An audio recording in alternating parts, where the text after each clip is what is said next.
Well, we have 3 daughters, and the 2 oldest are 5 and 3, and they each have their own favorite prayer that they like to say. So we've given them ownership over like the prayers. So when we do like grace as a family at dinner time,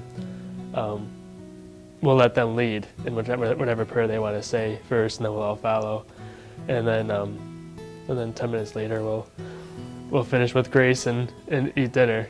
And that's a nice way to do it. That way they feel like they have a responsibility for it.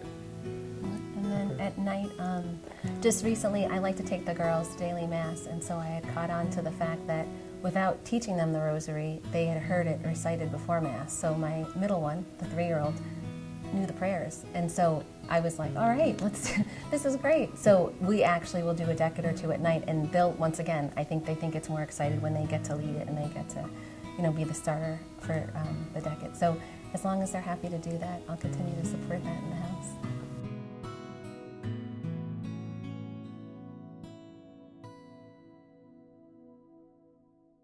Just coming here and volunteering with the Franciscans, the big phrase Francis said, preach the gospel, if necessary, use words. And I've learned, just being at home with my little ones, that phrase has come to mean so much, because I've realized I could talk to them all day long about things I want them to know.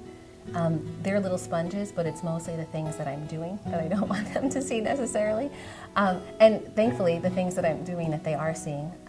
And so I've noticed that we take the time out to make God a priority in our lives. So my husband will go to his prayer group. He does an hour of adoration, once a week or once a month.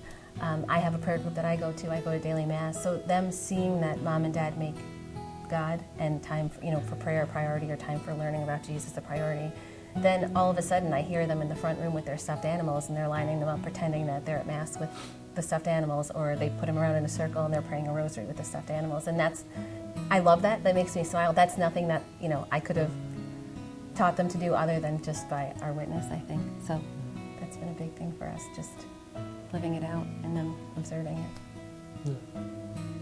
Yeah. I might add, too, if I can add something, that we're both big outdoors lovers and appreciate nature. And it's like an everyday thing sometimes, but we'll just kind of see something beautiful like a sunset, like she says, or something beautiful in nature, and just ask the girls, hey, where does that come from? And they'll say, oh, God made it.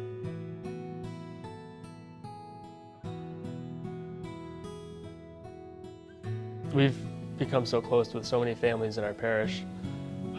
It's almost comical. After Mass every Sunday, we pretty much stay until the beginning of the next Mass, because we're always talking to one or more families in the